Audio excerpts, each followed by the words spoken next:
You wanted the best? You've got the best. The hottest band in the world, Kiss. And hello and welcome everybody. I'd like to welcome everybody to episode 67 of Album Rant. And as you can see right here from the front of your screen and from the title of the video, I'm going to be talking about Kiss once again. Now, this is going to be my fifth time talking about Kiss in any context. I have done an album ranking video. I have done an episode of Face Off with AC/DC, and I've also reviewed the Creatures of the Night album and the Ace Frehley solo album.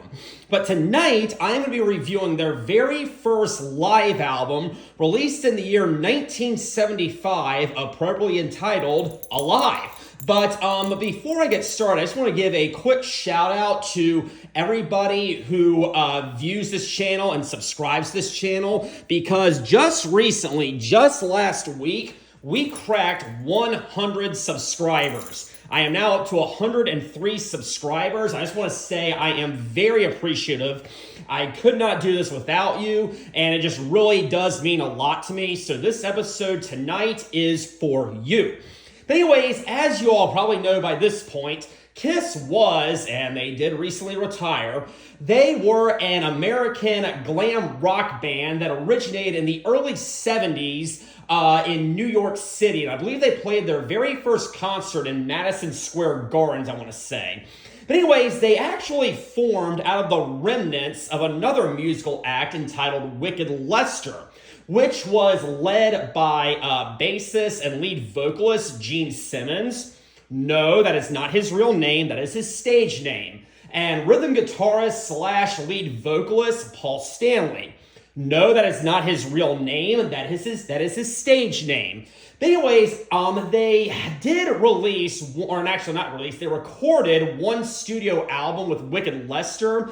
And from what I understand, it was actually shelved and never released. So that's a shame. But after that kind of disappointing excursion, they decided to form a new musical act, and they eventually recruited drummer slash lead vocalist Peter Criss. No, that is not his real name. That is his stage name. And just something about Peter Criss, if you've ever listened to his solo act, most specifically his 1978 solo album, it's really more jazz and R&B, and I've really been asking myself this for quite a while. If that is the kind of music he was into, why was he in Kiss? Oh well, he did well when he was in Kiss, I'll say that. He wrote some great stuff with them, and he had some amazing drum solos, which I'm going to get to later.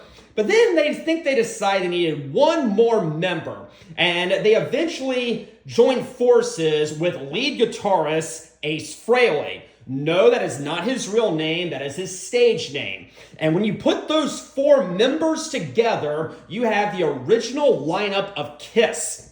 And something about these guys, of course, as you probably know, their lyrics were very sexual in nature, and they were definitely very, very sleazy, I'll say that to put it modestly.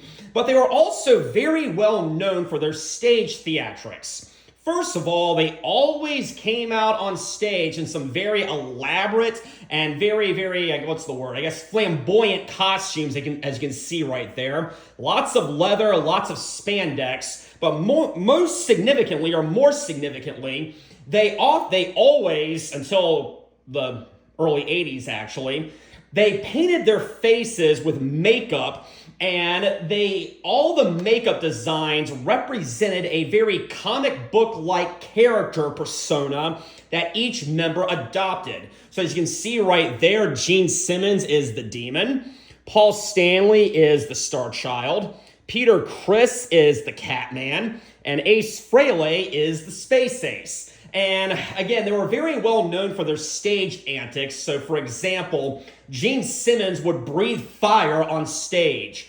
Paul Stanley would fly out into the middle of the audience and sing out on a little platform in the middle of the audience. Peter Criss's drum kit often raised up and then went down. Gene Simmons would sometimes play from the rafters and spit blood. It was insane. I've seen these guys 8 or 9 times, I want to say. I think I'm going to go with 8 right now. I was supposed to see them for a 9th time, or 10th time, whatever the count is, last November, actually. But actually, it was November 2023. But the show was canceled, and they retired shortly after that, so... Oh well, at least I got to see them. But I just gotta say, it was an amazing experience every time I saw them, and I so wish I could see them one more time, but it's okay. But they released their very first debut album entitled Just Kiss in the year 1974. And I thought it was pretty amazing. And some of their most well-known material was on that debut album, stuff that was performed live in concert all the way to the very end. And that included Strutter, Deuce, Black Diamond, 100,000 Years, Nothing to Lose, Firehouse, Cold Gin. A whole lot of Kiss classics were on that album, and I did rank it second in my album ranking video. Then later that year, still in 1974, they released their follow-up album entitled Hotter Than Hell. And something about that one didn't quite work for me, at least not as well as the debut album. Don't get me wrong, I still ranked it 5th, which is very, very impressive. But I think the sound was a little bit lacking. It sounded very dark and sludgy, and maybe not in the best way imaginable, but it still had some phenomenal material on there, such as Got to Choose, the title track, Let Me Go Rock and Roll, Parasite, and one of my most well-known, or one of my most underrated, in my opinion, one of their most underrated songs was on there also. Let me put it that way. And that was the album closer entitled Strange Ways, which very much showcased the talents of lead guitarist Ace Frehley. He had an amazing guitar solo in that, and he also wrote it.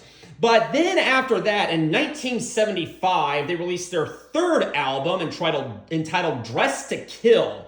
And this included songs such as Room Service, Two-Timer, She, Rock Bottom, Come On and Love Me, and a song called Rock and Roll All Night, which I'll get to later. This one I felt was kind of overcompensating for the very sludgy and underproduced sound of Hotter Than Hell. And I think they took it a little bit too far, because this one sounded very, very poppy in my opinion. I think it was probably the weakest of their classic material, and I ranked it 9th on that album ranking video, which is still very good, but not quite up to the level of some of their other stuff, in my opinion. But anyways, unfortunately for these guys, those first 3 albums didn't really catapult them into the stratosphere as they were hoping, and they were mostly commercial disappointments, mostly. And yeah, they were very popular with the fans, but the critics did not care for them at all. And things were not helped by the fact that they were encountering some legal issues with their producer, and there were all kinds of lawsuits. But anyways, the producer, when he's basically being fired, his last move to kind of capitalize on the band's image and their music was to convince them to release a live album. And that is what brings me to the subject of tonight's review, that very first live album entitled Alive, and as I said previously, was released in 1975. Now, as you see right here, this right here is the cover. It has a picture of all the members, as I have already told you. And I think it's a very, very iconic cover. But looking over here, right here, we have some notes from various members of the band. What's this right here? It looks like we have, oh, come on. Yes, we have a little insert. So there's Gene, there's Peter. We have some more pictures of the band, and of course the fire. I mean, we gotta have that. And then we have Paul Stanley right there, and there's the man right there, Ace Frehley. So yeah, pretty good insert. This right here looks like some lyrics. Yes, we have some lyrics right here. And right here is a little advertisement for their other 3 albums. So if you like this live album, you might like some of these other 3 albums, so go out and buy them. But let's look over here on the back. As you can see right here, we have a track list. And This is actually a double live album. So there's 2 records inside of this. And so that actually means we have a total of 4 sides. So I have a lot of material to cover. But it starts off with, of course, the very iconic intro as I've already given you. And then it segues very nicely into the opening track, Deuce, which was written by Gene Simmons. It is sung by Gene Simmons, and it was off that initial debut album in 1974. Before I go any further, I just want to kind of specify something. Something about this band, they do not have a designated lead singer. They are more like Blue Oyster Cult and Styx and Pink Floyd and Triumph in the sense that there is no designated lead singer. Each of the members of the band play an instrument, and they switch off lead vocal duties from song to song. The typical arrangement is whoever wrote it is the one who sings it, but there are definitely some exceptions, which I will get to in a second, okay? But Deuce is a very straightforward rock and roll song, and it has a very iconic guitar riff at the very beginning.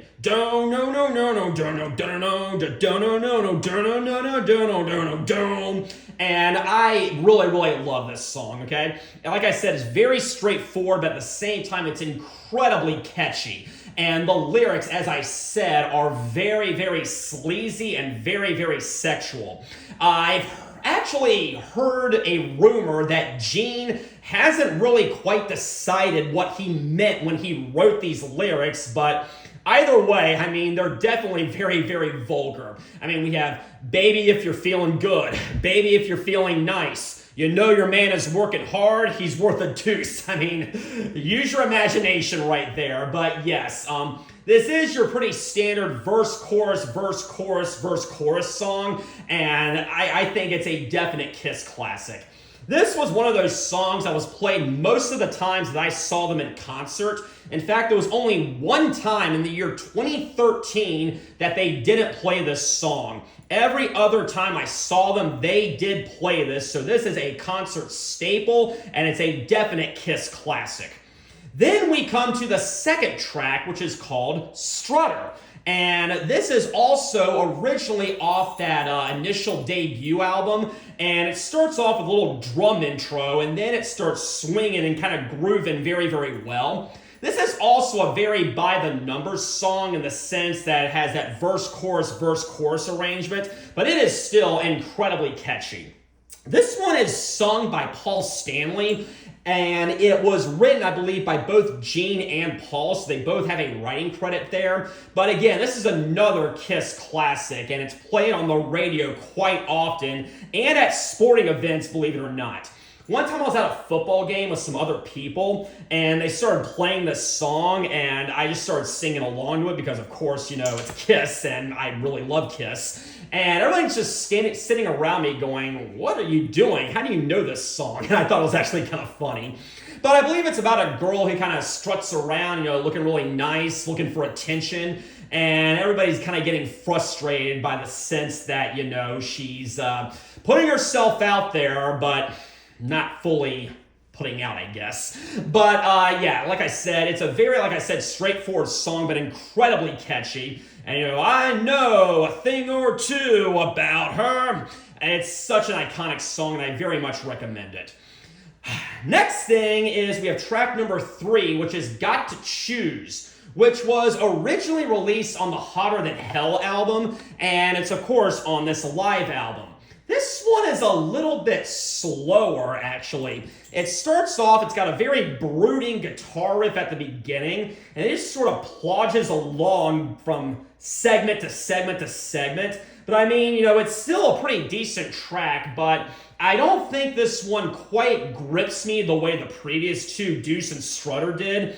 Just in the sense that it's just not as catchy in my opinion. This one was written by Paul and it was sung by Paul, and it's still a very great song, but I don't know, something about the rhythm doesn't quite do it for me. And you know, the chorus is really nothing to write home about. It's just, ooh, got to choose, who's your baby? I mean, okay, whatever. But then we come to a little bit more of an upbeat song on the next one, and we have Hotter Than Hell, which was the title track from the album Hotter Than Hell. And I actually really do like this one. It's a little bit faster, but it's also more upbeat and doesn't quite have the sludgy, dark, not very, what's the word? I don't know. But it's still, like I said, not as sludgy and dark as Got to Choose was. This one, of course, again, is very, very sexual. I'll take you around the whole wide world before the evening is through. Hot, hot, hotter than hell. I mean, that again, the lyrics are, like I said, incredibly sleazy and incredibly sexual. But yeah, I mean, I really do like this one, and I think it flows pretty well, and it's got a very, very good beat to it.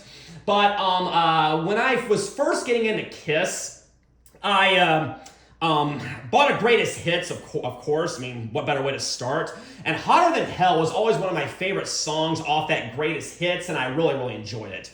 But then we come to another song called Firehouse. And this one starts off a little bit slower, and it's probably one of the darker songs that's off this side, but I also really, really like this one. This was one that I never really warmed up to, no pun intended, until much later in my life. But this thing is just so incredibly catchy, and it just flows incredibly well. I mean, we got Firehouse! I mean, what's not to love about this song? A fun fact about both Hotter Than Hell and Firehouse is these would be, at least the times that I saw Kiss, these would be two of the songs in which Gene Simmons actually breathed fire during. And, of course, it makes sense because, Hotter Than Hell, fire is hot. And then we have Firehouse, fire is in the title, so what better song to breathe fire during?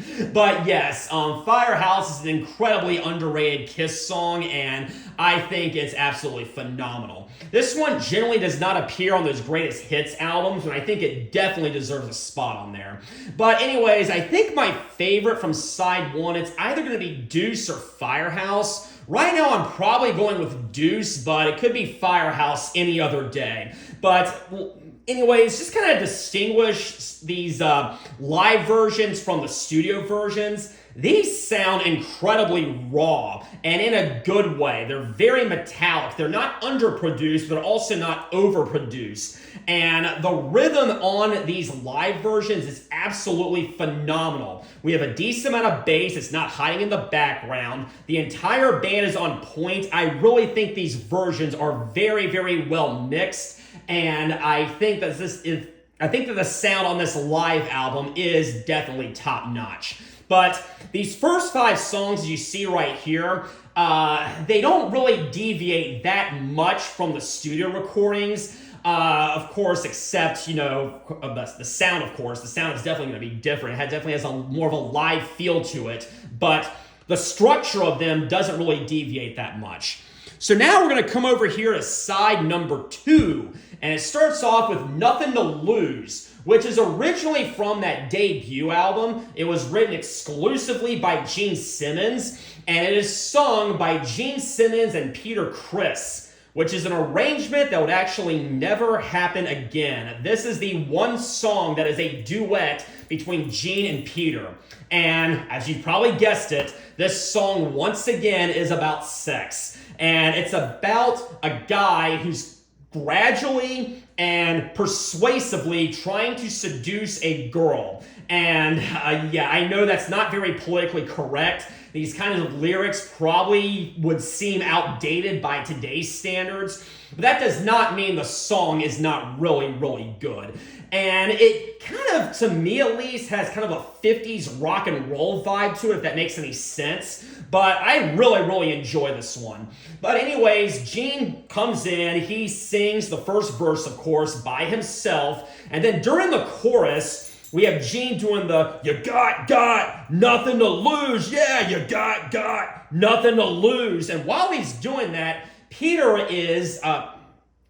Criss is kind of singing his own little thing on top of that chorus. And I think it adds a really good arrangement to the harmonies, and I think it's a very, very nice touch. He did not have to have that Peter Criss vocalization in there, but I think it works very well. And like I said, this has kind of a 50s feel to it.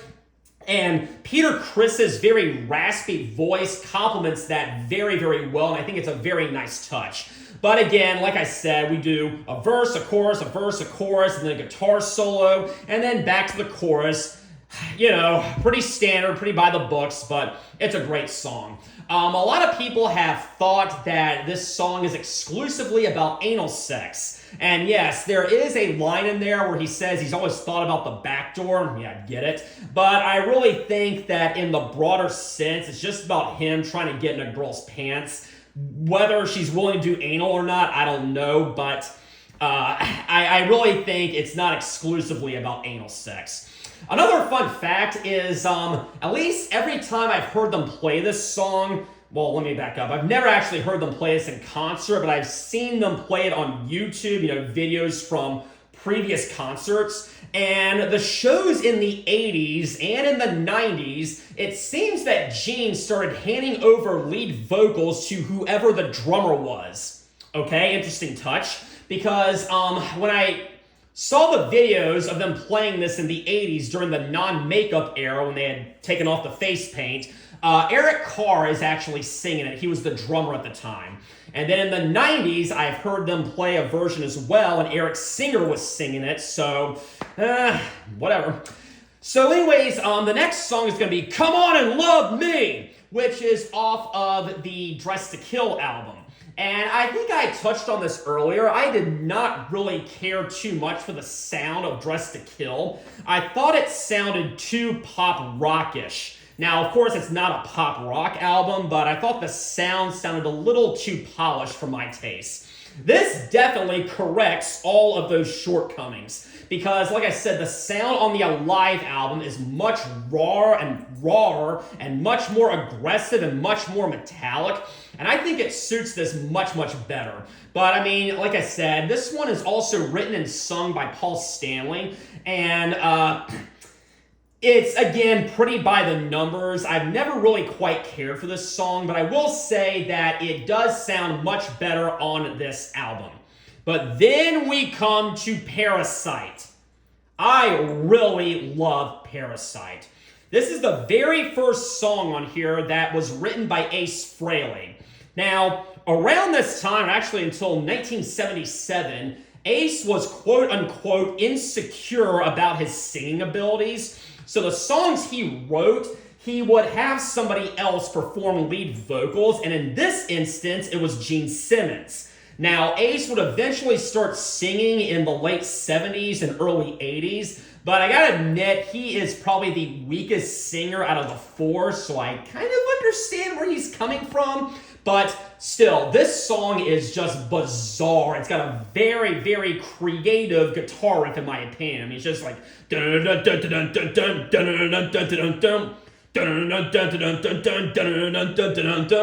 the whole thing just sounds really, really crazy, and it kind of feels like Ace, when he wrote this, was high on something, but that just adds to the appeal of it, at least in my opinion. But Parasite is a great song. Something about Ace's songs, I can always tell when a song was written by Ace. I can't quite describe his style, but I can recognize that I know that. And Parasite definitely fits under that style. But yeah, it's just such a bizarre song, but at the same time, it absolutely rocks and just kicks, and I love it.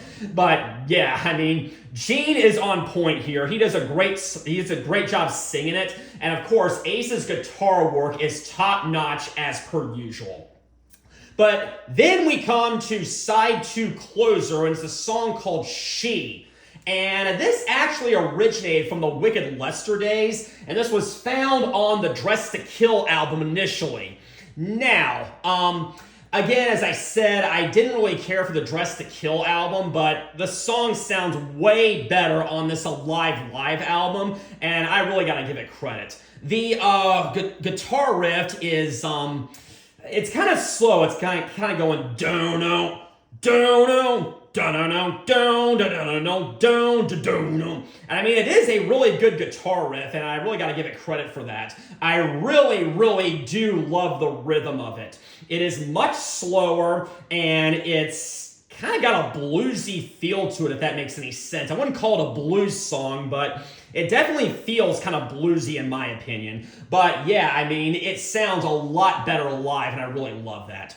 In the middle, they actually do start jamming for a bit, and this was something I was going to talk about earlier. It seems like every time I saw Kiss, about halfway through the concert, there would be a point where they just kind of stopped for a bit, and they would have whoever was lead guitarist at the time and whoever was the drummer at the time would kind of have a jam session. It was pretty awesome, at least in my opinion. But this is kind of that moment where they do that, and I think it is a pretty good breakdown. At the end, we have a very interesting coda at the end. It sounds like dun dun dun dun dun dun dun dun dun dun dun. And now that I think about that, it sounds kind of familiar. That's right. It's actually the coda from Let Me Know, which was another song that was on that debut record, but it's not on the Alive album. But they did incorporate the coda and they attached it to the end of She. But having said all that, my favorite from side 2 is definitely Parasite. It is such a phenomenal song. It is so crazy and so bizarre, but I love it. Ace was really able to strike that balance, and I think he does that incredibly well. So now we are on the second record, and we are on the first side of the second record, and this is side number 3. And it kicks off with Watching You, sung and written by Gene Simmons. Now, I gotta admit, there have been times that Gene Simmons has tried to be way too artsy and way too operatic. This would be a style he would pursue on future releases, most specifically the Destroyer album and his 1978 solo album. This song, Watching You, I think really captures his persona incredibly well, because this is such a dark song. It is such a brooding song, and it's absolutely demonic, no pun intended, in my opinion. Okay, this is initially off the Hotter Than Hell album, and it sounds really, really great live, and I think you really should check it out, okay? But, I mean, his vocals, he's got kind of a deep voice. He's the one with the really, really deep voice. It suits the mood of this song so well, and I think that it is a really great track. But, yeah, we have Watching You, da-da-no, da-da-no, da-da-no-no. I always kind of thought that Watching You sounded a lot like She, at least kind of in my opinion initially. I mean, I definitely can kind of distinguish the two now, but you know, when I was a really, really young Kiss fan, I was just getting into the band, I was kind of like, wait, those two songs kind of sound similar, so, you know, take that for what you will. But then we come to 100,000 Years, which is initially off the debut album. It is written by Paul and Gene, but it is sung by Paul. Has a very, very good bass intro. Do-do, do-do, da-dum, da-dum, da-dum, da-dum, da-dum, da-dum. And it has, the rhythm is just so amazing. It starts picking up and it gets really, really, really fast. And Paul is just on point. I can't quite recall the lyrics, because I just can't for some reason. But the lyrics are really, really awesome, and yeah, he does use the word bitch in there. But something about this live release. It is 12 minutes. The original song was only about 4 minutes or so. That's because in the middle, we have yet another jam session. We have an incredibly extended drum solo from Peter Criss. Now, as I said earlier, Peter Criss's primary influences were jazz and R&B, it seemed. At least on his 1978 solo record, it sounded nothing like Kiss. He is absolutely destroying it right here. This drum solo is phenomenal, and it just keeps going and going and going. And you might be thinking, aren't you going to get bored by that? I mean, we have like a 6, 7, maybe 8 minute drum solo. No, I didn't, because it just hooked me so much. I'm like, I don't want this to end. And of course, while that drum solo is going on, we have Paul going, how many people out there believe in rock and roll? And of course, the crowd is just getting so energetic and so into it. I sure as heck would if I were there, and it's really a great version. I really think that this is better than the studio version. Because again, the sound is better, it's more raw, more italic, and of course that drum solo in the middle just adds to it. It's just absolutely phenomenal. Of course, when I saw these guys, they sometimes did play 100,000 Years. And of course, Peter Criss was not in the band at that point. He's been out of the band ever since 1980. But Eric Singer was the drummer when I saw them, and he would have a little drum solo in the middle of this, but it really just wasn't quite the same. I can definitely recognize this drum solo as Peter Criss' drum solo, and it sounded a whole heck of a lot better on the Alive release, obviously. And I really kind of wish I saw these guys in their prime, but still I can hear them on the Alive record, and it's a great drum solo and a great track.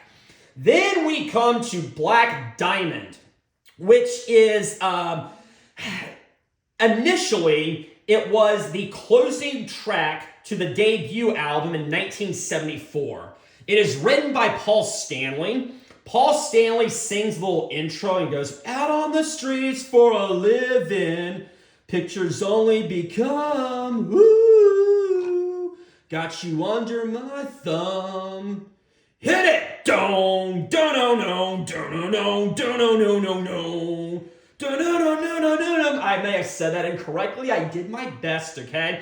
But anyways, after that intro that Paul sings, Peter Criss takes over on lead vocals, actually. And this song is actually mostly associated with Peter Criss, not Paul Stanley, even though Paul Stanley wrote it. I guess he just figured that Criss's kind of raspy style of singing suited the atmosphere of the song better. I'm guessing that's why he sings it.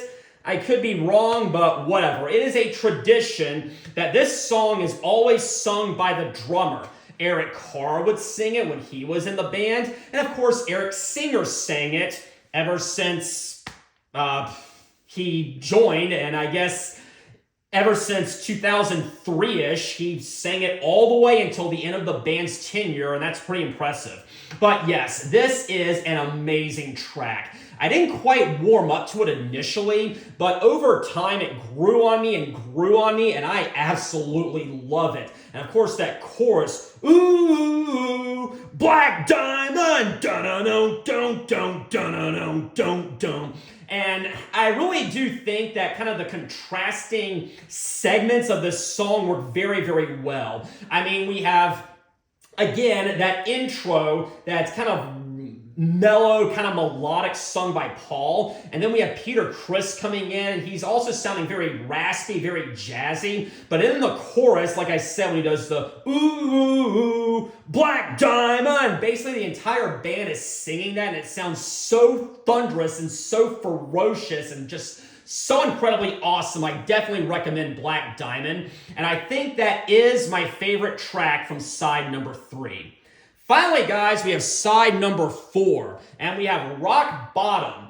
And it starts off with an acoustic intro, and again, it sounds very melodic and very mellow. And then, the band, of course, comes in. Paul sings this one. I think he is the sole writer for this one. I could be mistaken, but oh well. And I gotta admit, I have never really quite cared for Rock Bottom. It's initially off the Dress to Kill album, and I didn't really like it too much on Dress to Kill, and it does sound a little bit better on Alive, but still, I don't think it's their best written track.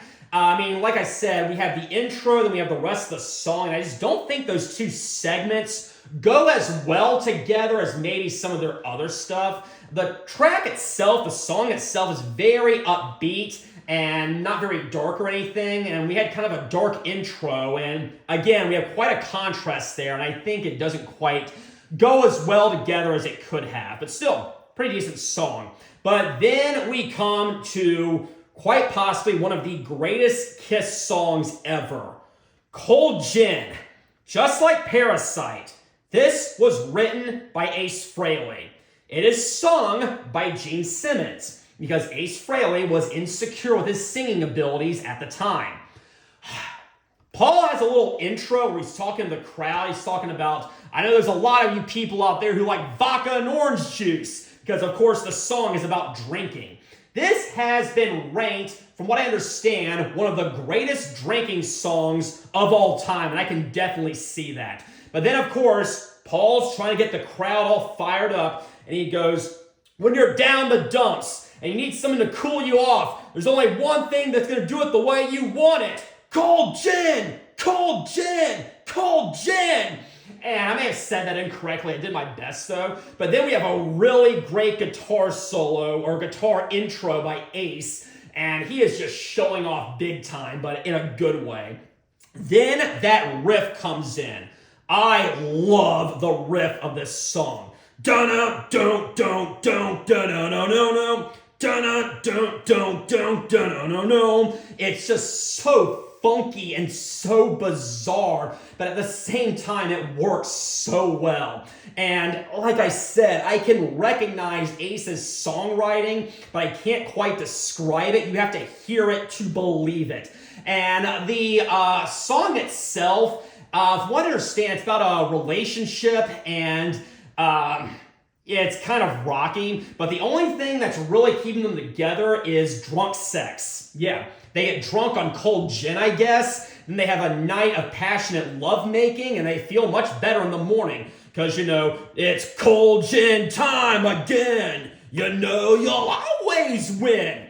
Cold gin time again. You know it's the only thing that keeps us together. And that may have sounded terribly, but I did my best once again.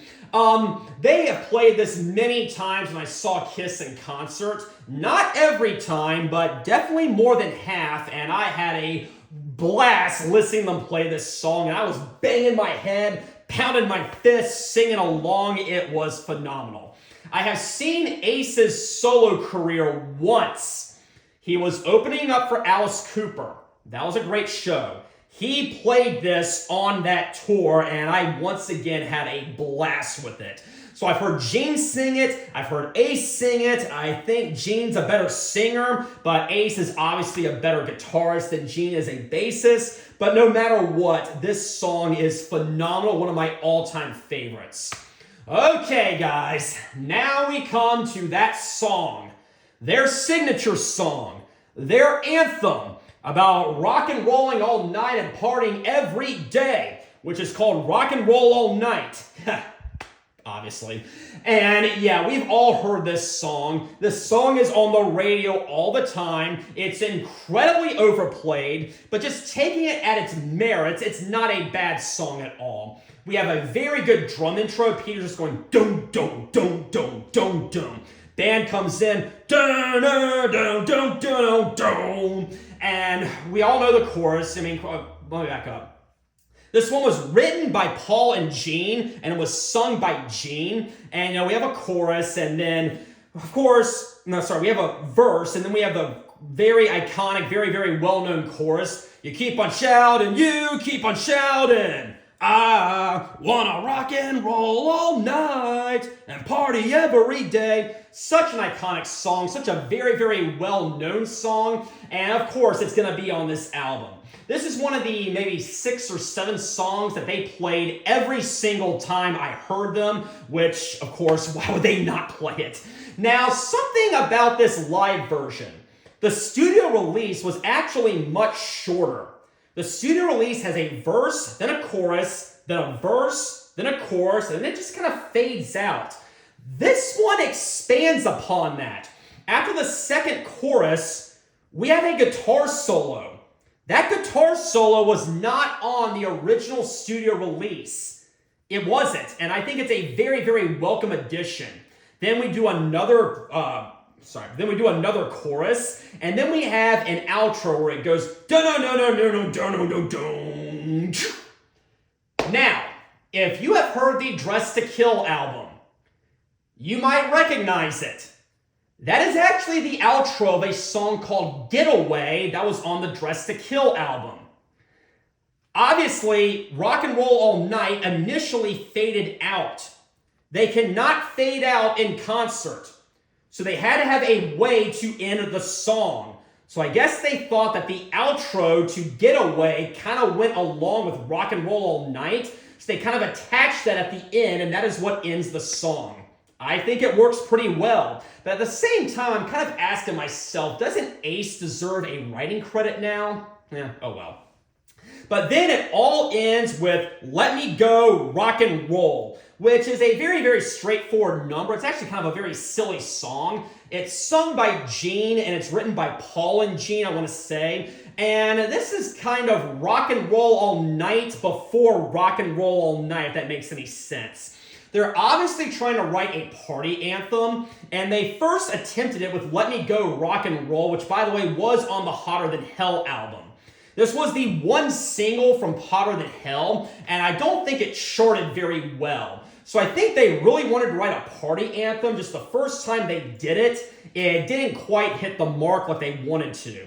But this live version, there's again another very definite jam session right around the maybe 2.5 minute mark or so, and it goes on much longer than the studio release, which is a very, very welcome addition. And I think it's, again, a pretty solid jam session.